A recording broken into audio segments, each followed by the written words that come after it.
Hey, I'm Jonathan, and I live in London, England. Hey, I'm Jeff, and I live in Perth, Australia. Together, we are Ekko and Sidetrack. We produce music that sounds like this. And this. And even this. This podcast is about music, creativity, and everything in between the giant space that separates us. Welcome to A Band Apart with Ekko and Sidetrack. I'm like an armadillo. I'm built for dry heat, not wet heat. Do you think you're specifically capable in this current climate? More capable than some of your English counterparts? Yeah, definitely. People die. Have you been gloating? There's people dying. Yeah, I've said a couple of times, like, this isn't that bad. And it's not, but I don't know, it's just that kind of clammy, wet feeling that you kind of have. Also, city heat is different to like Australia because you got more space, more green spaces and things like that. When you're if you look out your window, which I've never looked out of, and I'm making a lot of assumptions about this right now. I live in the middle of London in like an office building, basically. No, but you live all around bricks and a lot of cement and that kind of thing, rather than in Australia, particularly where I live, Perth, we've got front yards and backyards and things like that. Yeah. I mean, we got a small backyard. We got a front square, just a couple of cement blocks. Relaxing.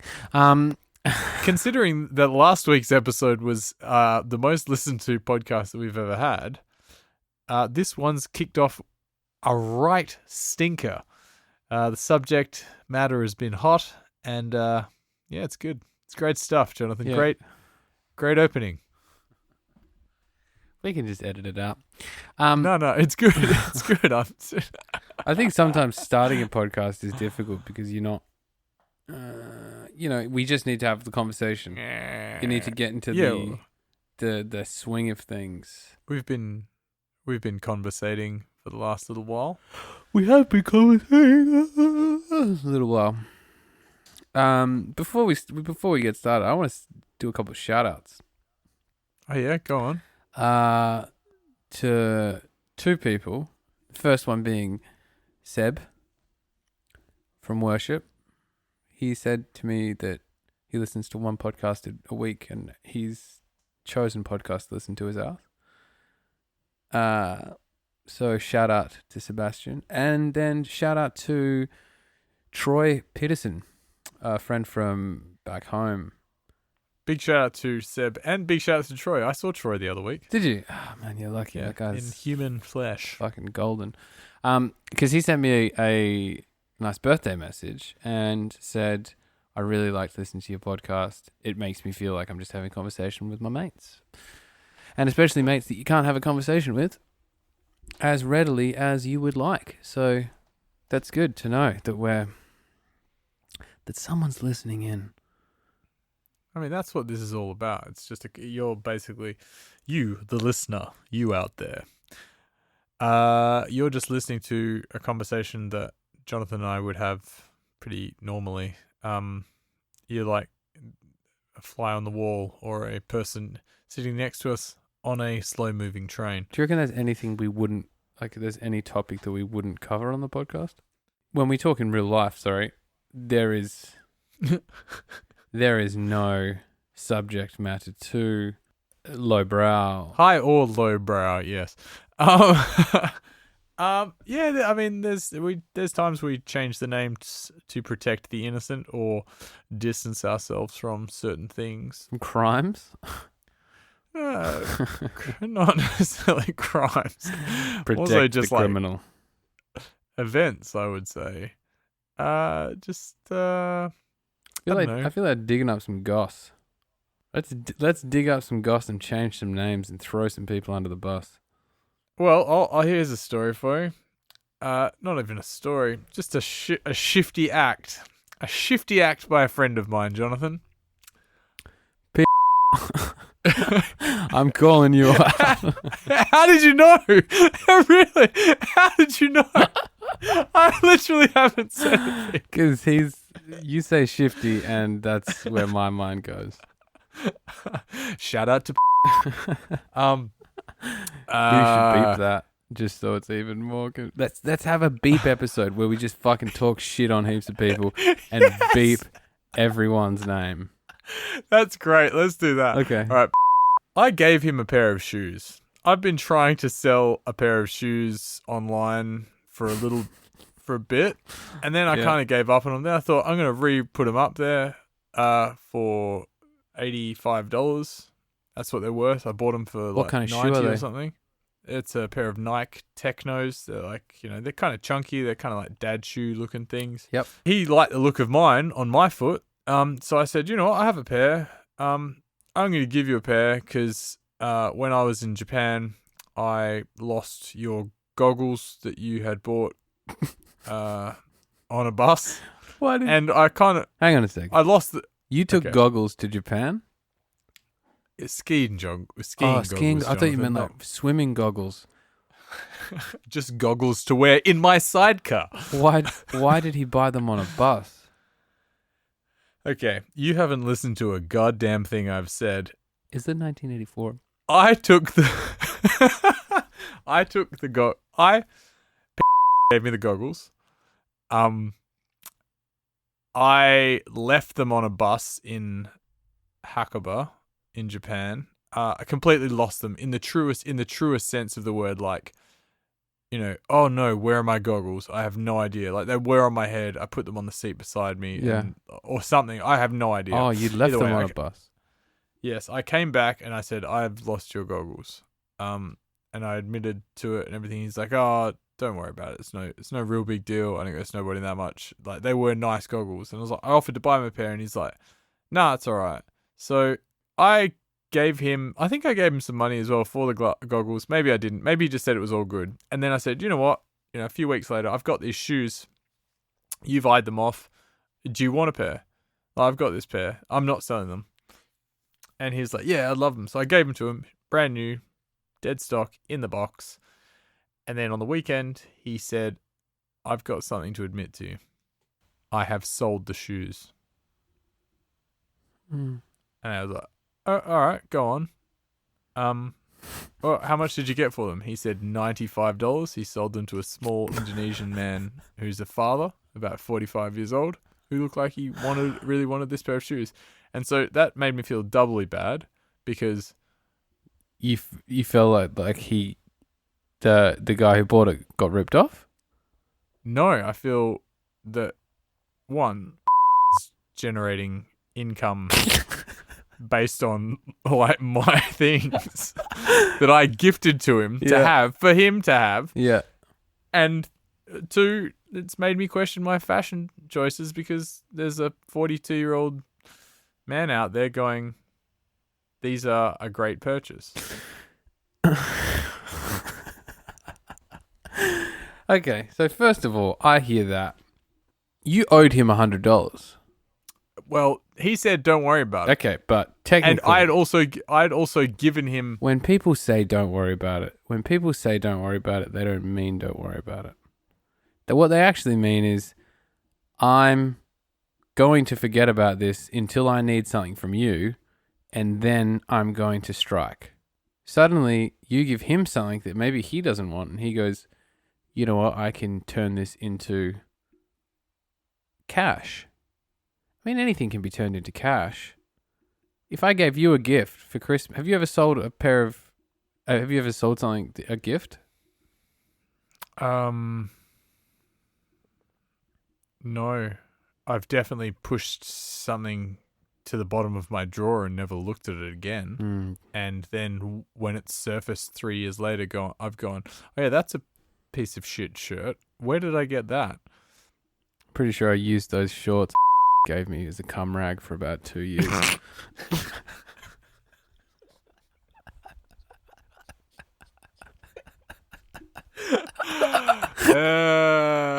Yes, gave us a pair of shorts that were 3/4 the length.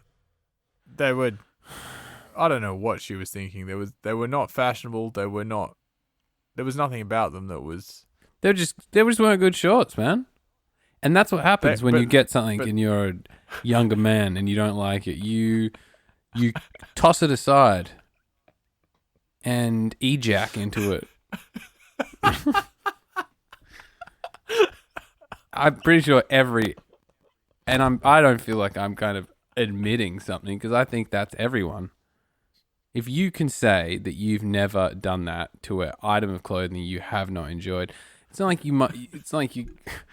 I didn't keep it around for a couple of years. That would be extensive, but like people would have wiped bodily fluids up with stuff they don't care about. Oh yeah. That's the it's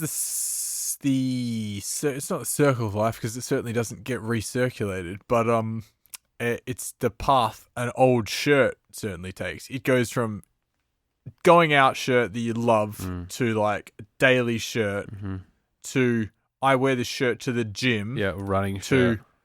To like, oh, that shirt still exists. That's kind of faded. I might wear that shirt to the gym to I need to clean up some bodily fluids. Yeah. Is that shirt still around? And then, once you break it in half, it's no good anymore. No. And usually it's the kind of thing that you find at like the corner of your bed that you forgot about. You are living a bit more of a what's the term? Monkey existence? No. Definitely. No, I'm a little bit more of a I'm specifically unhinged. I'm specifically thinking of an item of clothing that I had when I was 18. This is when I'm personal love is a high priority. Physical personal love is at its highest peak at this time. I'm thinking about how to get it away any way I can. I'm barely wearing my clothes. That's how fast I'm going through stuff. You better believe that wasted t-shirt was part of the part of the cycle. That was a famous t-shirt Jono owned that was It was a stick man in a bin that said wasted. It was blue and the stick man was yellow. It was a great shirt, but I wore it a lot. And any of my friends that listen would be, I reckon Connor and Nath would definitely, and Liam would remember that shirt. 100. There'd be photos of you out there. Oh, Liam Brady definitely remembers it. There's another name you have to beep out. Has he wronged you in any way? I can't think of the last person that really like wronged me, like a proper betrayal. That's funny. The story of that you said about. Well, yeah, I mean, I laughed and I forgave him. I just thought it was a funny thing that happened during the week. I feel like that's just being a entrepreneurial person. Yeah. Yeah. All right. Well, shout out to entrepreneur. That's what happens when you give up ownership of something. You give up control of that thing. Yeah, you can't control what someone does with something you give them. I suppose I think that my angle was that like he'd eyed off the shoes and he's like, they're cool, and then I was like, I'll give them to you, and he was excited to wear them. But then he didn't. He sold them.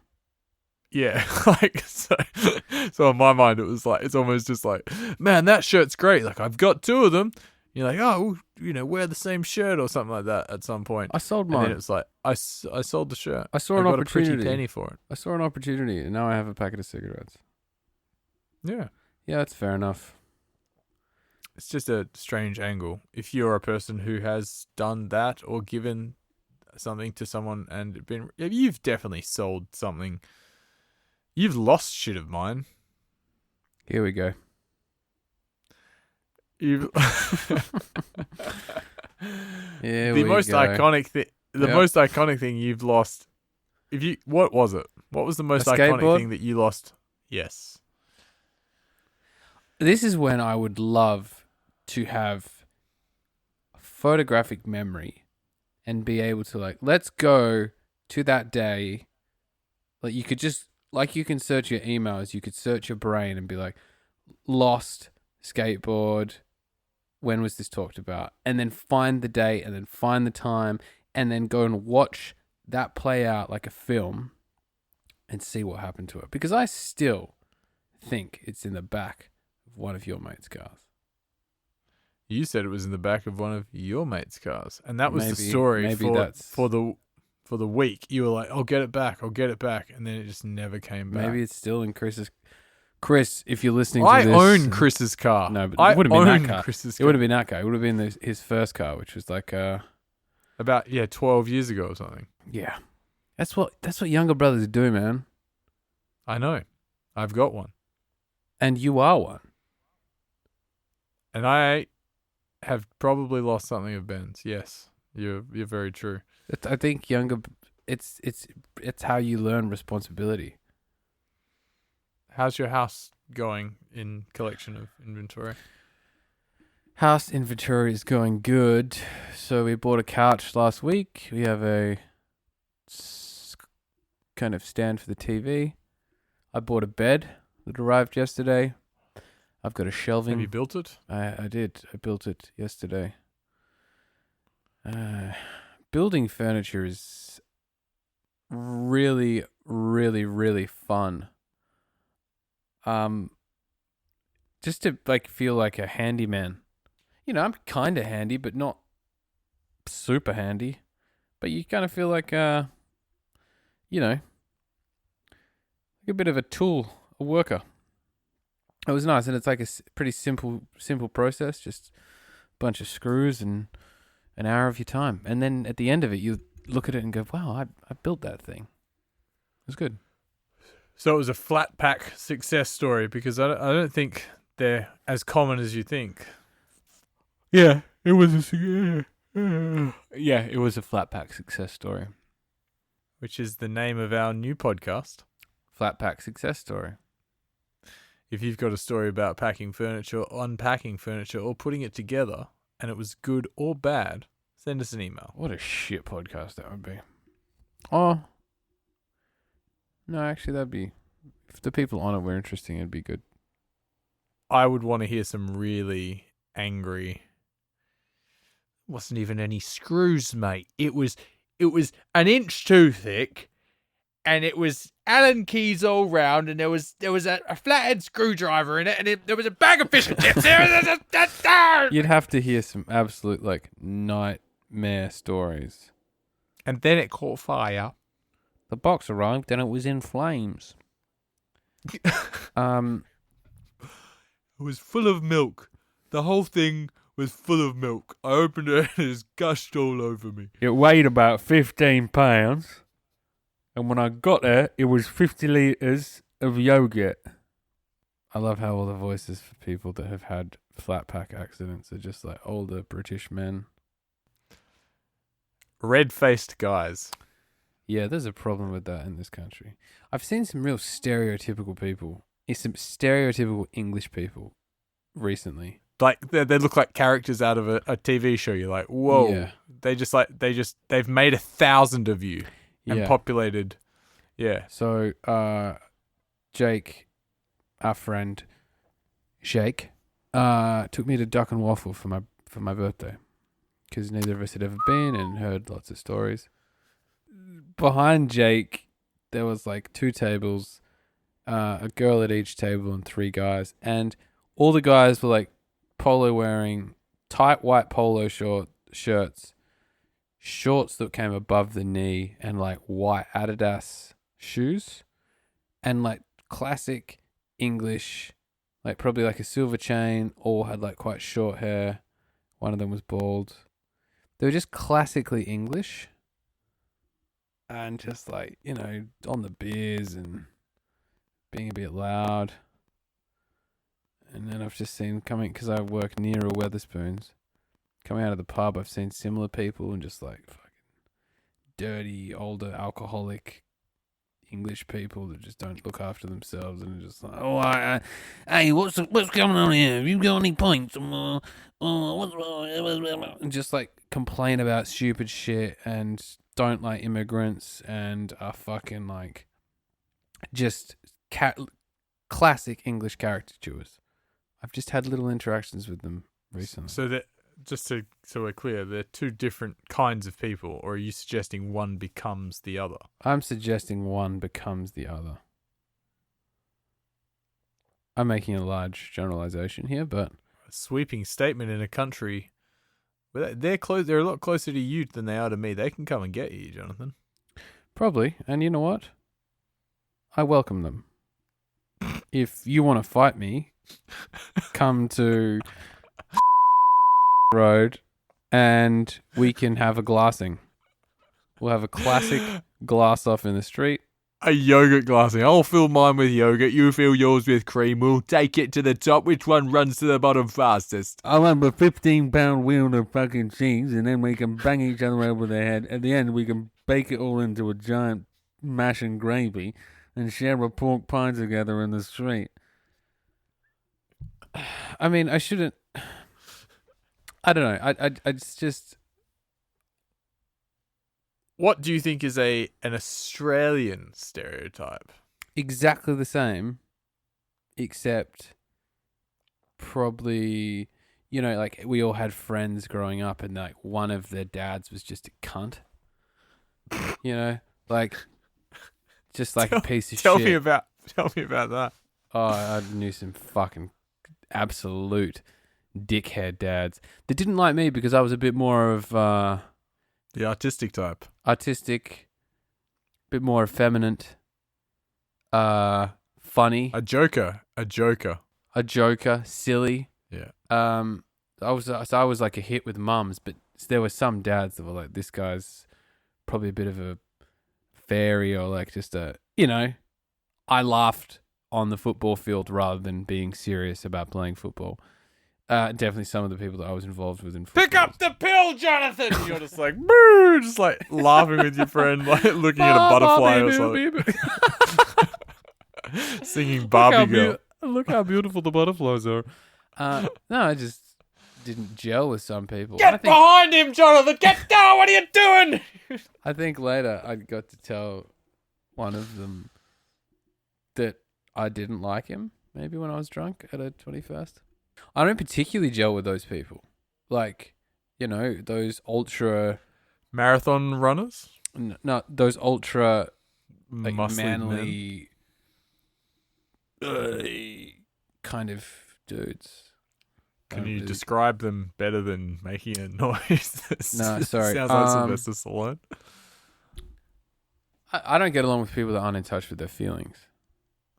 Whoa, that's good. Yeah, And I feel, yep. and in a very generalized, again, sweeping statement, I think I categorize some of those people as living they're not super self-reflective. If you're super arrogant, and a bit of a bully, and a bit of like a strong man, all those kind of characteristics, I think you're making up for something, and you're probably making up for your own insecurities, and you're not particularly reflective. And I'm not saying that I'm like a fucking ultimate reflective person, but I do. You're covered in mirrors. I do think about how I treat people and my actions and that type of thing, and I like to think I'm quite empathetic. And I just think if you're not reflective and not in touch with your emotions, you're probably just out there just projecting poison on people. And I think that's a massive part of the people that I've seen recently walking out of a spoons, or they could also be having a bad day. You know, I'm definitely willing to accept that. But if you're, I don't know, if you're calling out people, I was leaving work the other day, and there was a girl on her phone, and she kept walking around I work near a crossroads. It's a pretty quiet crossroad. She just kept walking around, and this drunk guy, again wearing like a polo shirt and baggy jeans and some shit Adidas with like hair spiked up at the front, was like hands in his pockets. He was chubby. He was like 35. He was just kind of like, she would walk to one corner and kind of like turn around and be on the phone and walk to another corner, and then like he'd like walk to the corner near her, and she, for lack of a better word, she definitely looked like she had done drugs, and was not on the street, but had definitely been hit by a strong wave of meth. Let's say she'd been dumped by a big wave of meth. But still, this guy. At first, I thought like maybe, I know they were together, and then she just looked uncomfortable, and she was walking around, and I went up and asked her. I was like, "Hey, is everything okay?" And she was like, "Yeah, I'm just waiting for my friend." And she kept looking at the guy. Yeah, I'm just waiting for my friend, but they're not picking me up just yet. And I was like, "Oh, you can wait with us," because we were out the front of the shop having a beer. I was like, "Just wait here." And as soon as he saw that she was with two other guys, were just standing there, and like we kind of stared him down a little bit. He like, like pretended he wasn't looking over and just like stumbled away to the train station. Like he was just a drunk guy that probably was trying to fuck this girl. And then suddenly, that's so creepy. He was like, it was super creepy. It was like super creepy. And yeah, that's, I just feel like that's the kind of guy that doesn't listen to when a girl says they're not interested. The kind of guy that's like, she's just playing hard to get, mate. You know how girls are. You know how women be, mate. Get me another beer. Just like a piece of shit. It's less categorized by them being English or any other creed. It's just a piece of shit. It's a piece of shit man. Yeah, bad dudes are particularly creepy fucking people. In summary, I think what you're saying is that like, because we don't want to conflate the kind of people you were talking about. Sorry. So like the first ones you talked about, the people you saw at Duck and Waffle, they're just kind of like chavvy lads that are probably kind of conservative, love watching rugby. Yeah, they're not your people. They're just not my people. They're just not my people. No. And they might think your self-deprecating humor is open for them to bully you rather than you being funny for the sake of humor. Yeah. Yeah. And again, let me just say this. I am making this assumption by just looking at them. I know this is like not a great generalization to make, but and also your experiences, like that you've had those people exist in Australia as well, and they are English. And I've interacted with those people. Yeah, most of them are called. That'll be a good one to beep out. And the next one is the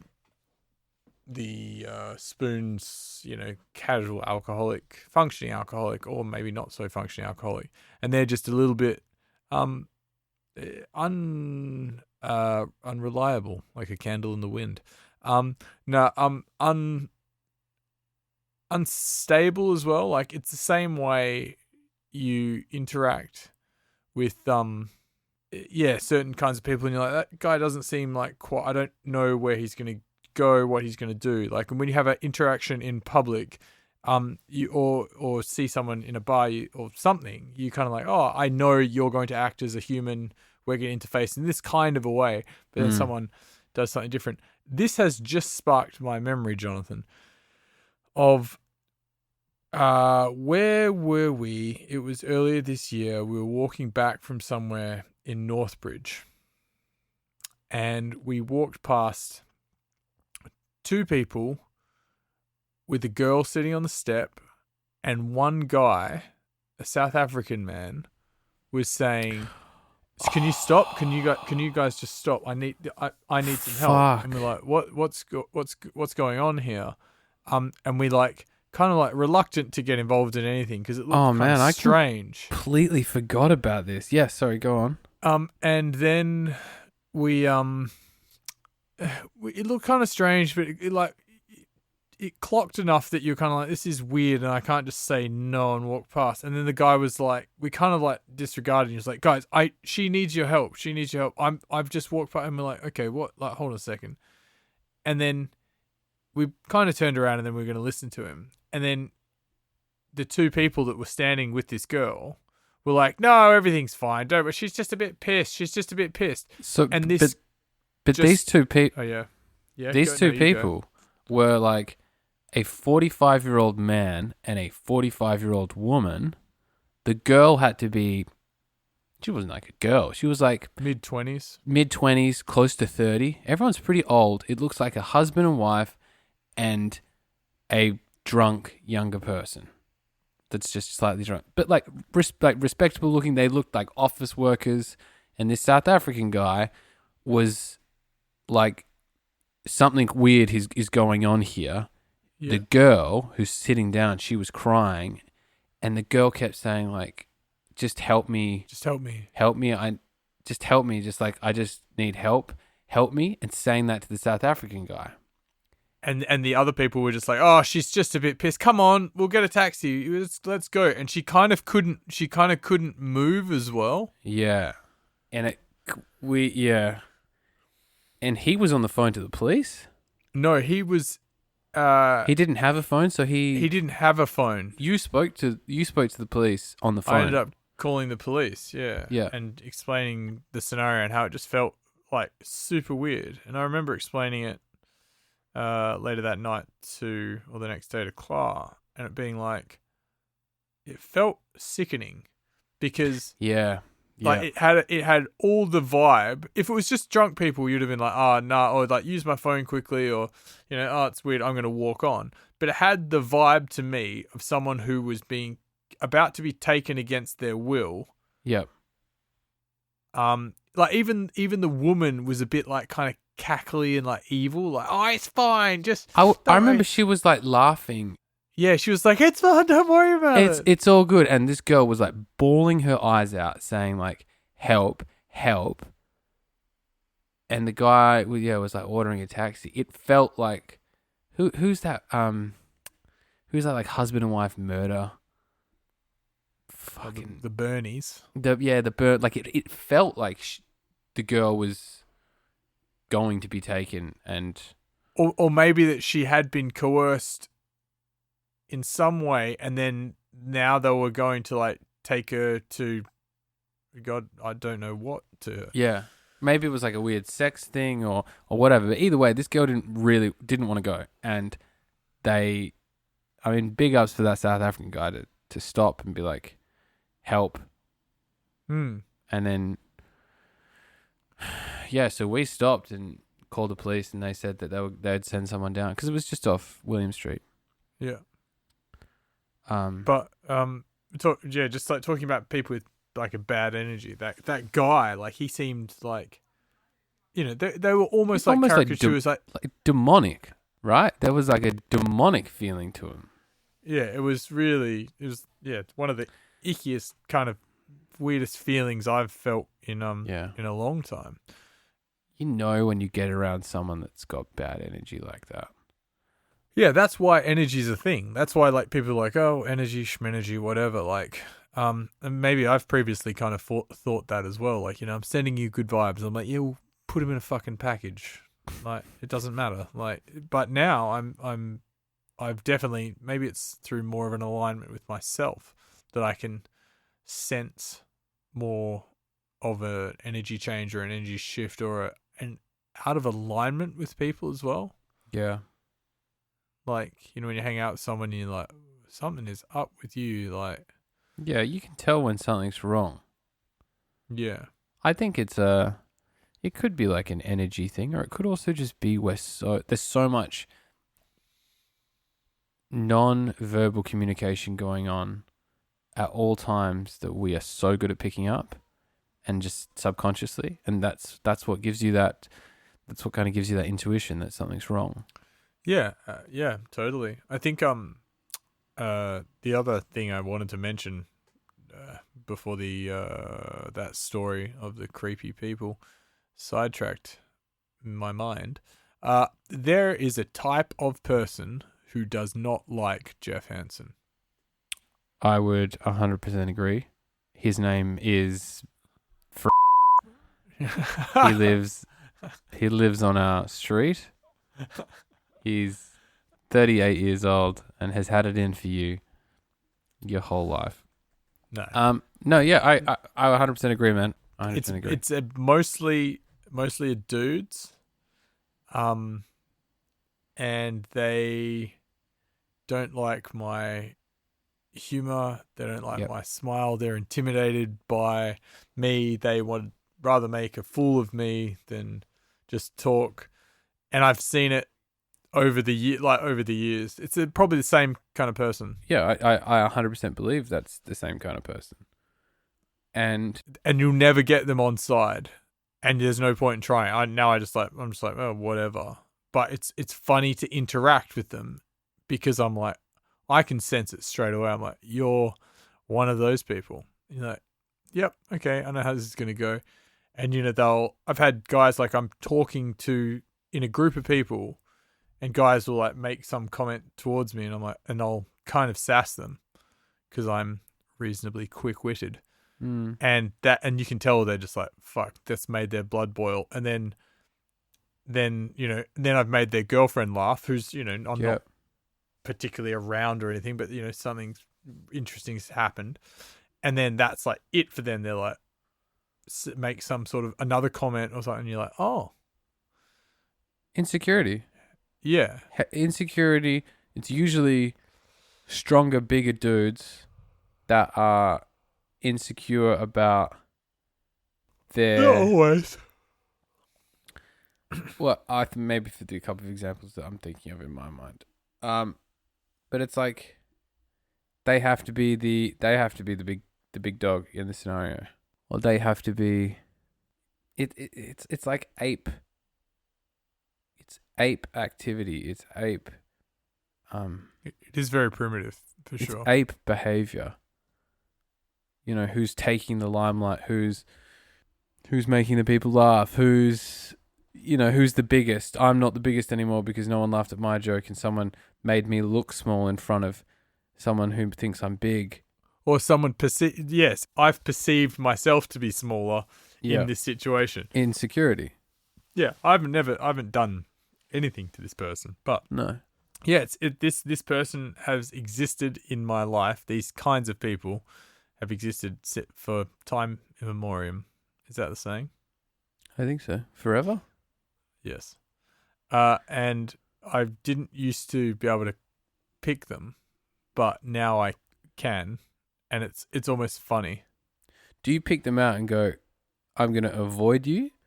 Or do you pick them out and go, okay, now I know that that's where you stand? Because, I'm sure when I was younger, there was part of me that saw that in a person and was like, I am going to get that person to like me. Absolutely, yeah. And there was like a challenge. And then when it did happen, and I was like, I turned this kind of person into knowing what my deal was. It was like a validating thing for my personality. I don't tend to do that anymore. And I more just avoid those people if I feel that way. I come at them with a softer approach. Like, I'm still me, but maybe I'll do something that makes them feel a bit more like on my side. So an example I'm kind of thinking of is like in a green room at a gig. Some guy, say his name. Let's beep it. I don't know any name specific. This isn't not a specific name thing. Oh, this is not an example. This is just an example. I've got a fucking example. I've got a fucking excellent example for you. Call him out, bro. Remember when Carl was playing and one of the RCA, he was playing at Metros and one of the RCAs was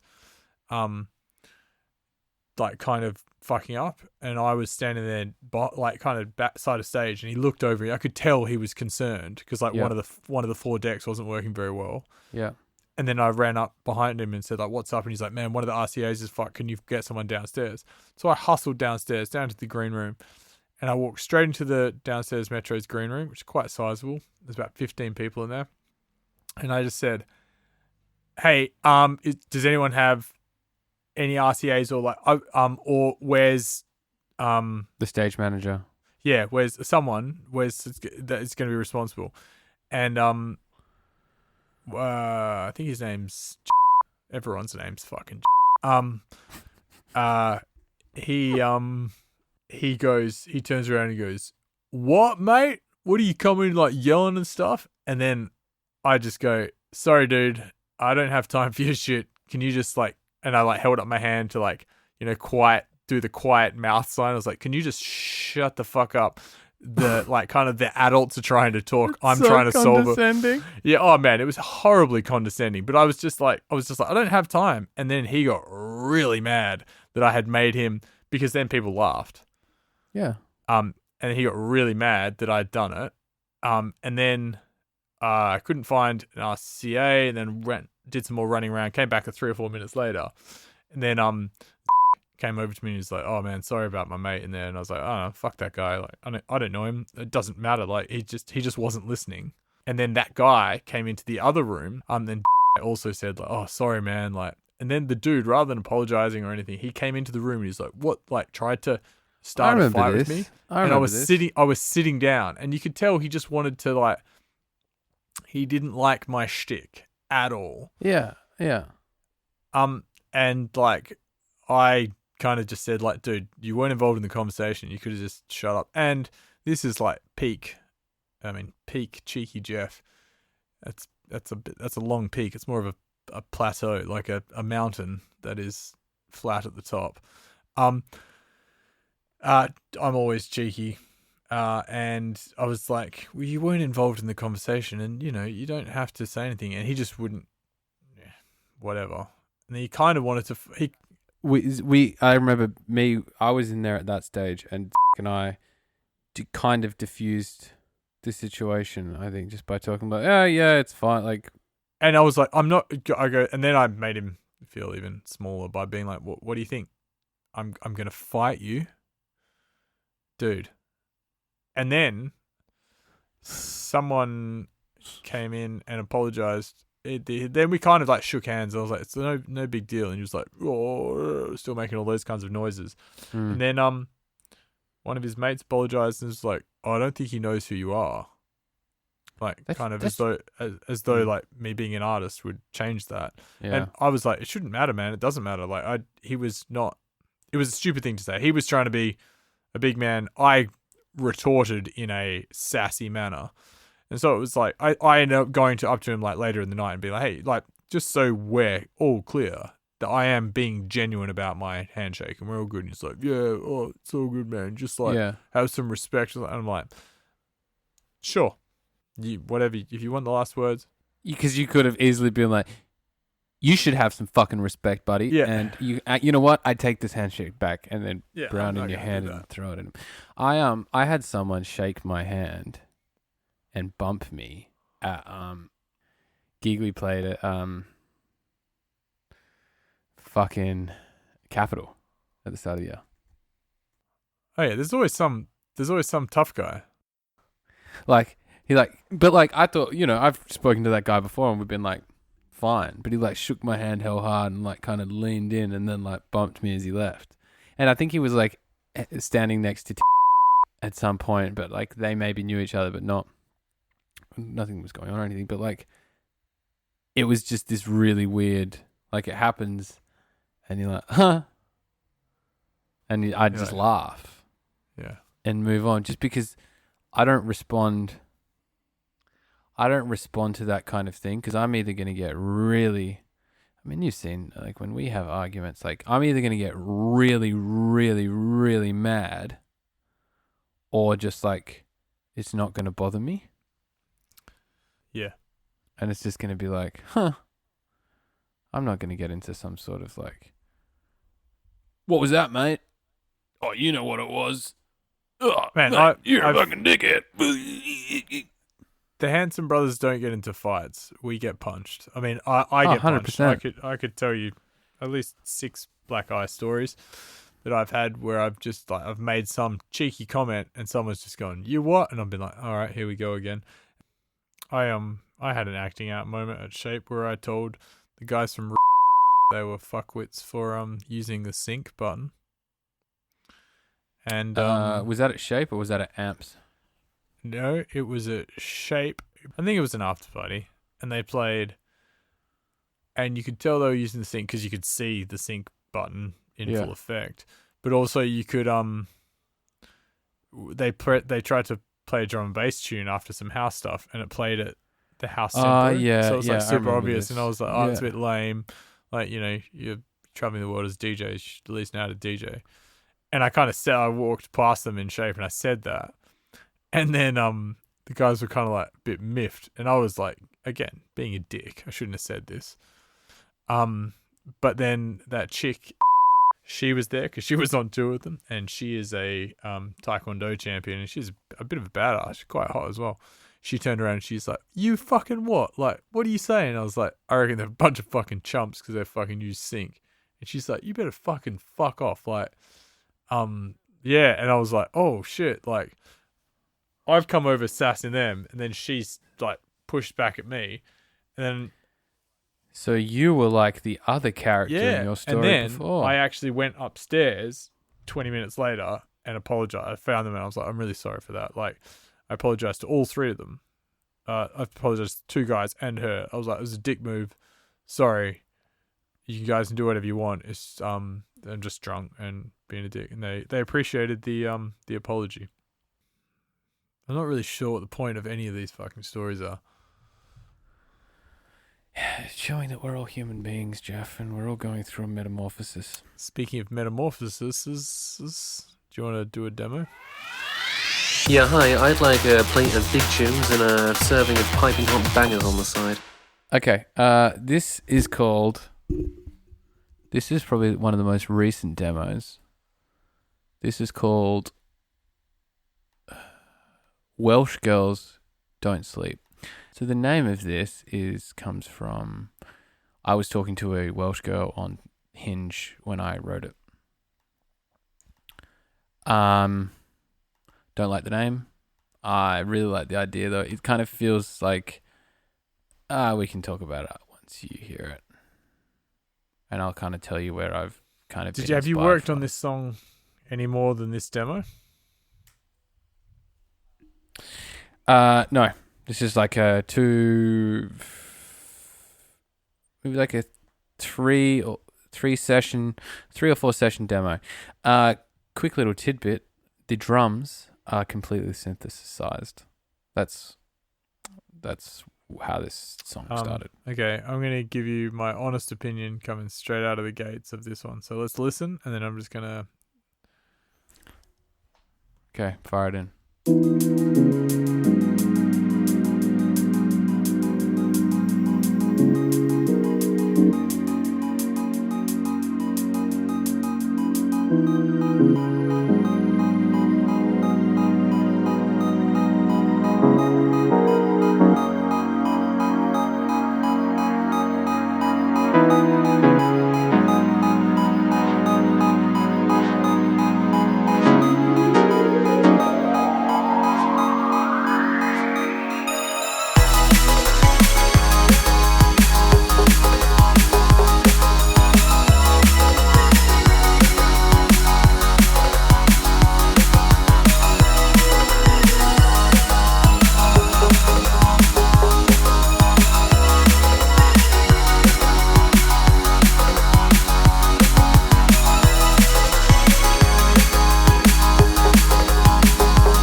That sounds like the music of a Mario Kart level that I'd like to play, but I wasn't very good at, so I didn't play very often. But when I did play it, I was like, oh yeah, this is the one with that music. It's heavily listening back to it, I'm like, it's not a drum and bass song. It's actually would be better if it was half the speed and had like live drums. So that's heavily influenced by War on Drugs. Yeah, you definitely can hear that. And I think some of the instrumentation is cool, like that synth, the main lead patch is cool, and I do like the chords, but it's very... It's trying to make very, it work as a drum and bass song, No. like not just speeding up the chords, would be an interesting exercise. But like that is, not.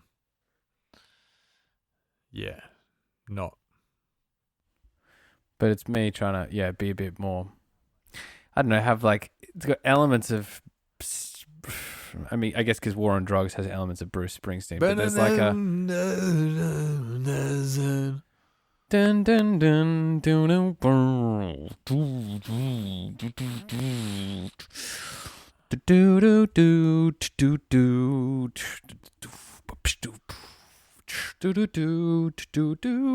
do Yeah, it's like a... You know, if it was like a 80s kind of reverb drums, anthemic kind absolutely. of thing. It could be a... Yeah, it's absolutely a War on Drugs vibe. Yeah. Not very drum and bassy or even, yeah. No. But that's what I like about it. Yeah. Okay, Jeff, we've done like an hour. I got a lot of editing to do. So do you want to call it quits? Yeah. And, just for the record, I think that one felt pretty strange coming out of the hand, to be honest. Which one? The podcast. I think it was good. I think we got there. Slow start. Some funny bits. Some laughter. Our podcast seemed to have this formula of like bit of boredom, self-deprecation, lowbrow, like grossness. Then we bring it up with the rear by some funny stories and then some serious bits, self-reflection, and then a demo. It's like we talked about last week on having segments, but it's almost like we've got segments. It is. It really is. Thanks for listening to this week's podcast. Make sure you subscribe to us on your podcast app and keep up to date with all new episodes. They're going to be coming out once a week. We are Ekko and Sidetrack on Facebook and Instagram. On Twitter, we are Ekko Sidetrack. Go listen to our music on Spotify, Apple Music, Tidal, YouTube, or wherever your ears consume happiness. Lots of love, people.